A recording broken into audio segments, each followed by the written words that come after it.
išvarža tai yra, kai pro natūralias priekinės pilvo sienos saugyslinius raumeninius tarpus į paaudį prasiveržia pilvo organas arba jo dalis su jį supančia pilvaplėve. Vyram dažniausiai pasitaiko kirkšninės išvaržos.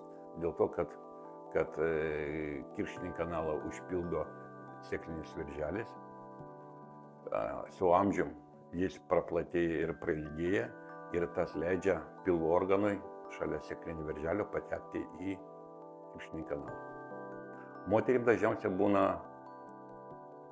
bambinės ir šlauninės išvaržos. Bambinės išvaržos susidaro po gimdymo, kadangi silpnėja priekinis pilvo presas ir praplatėja bambinis žiedas.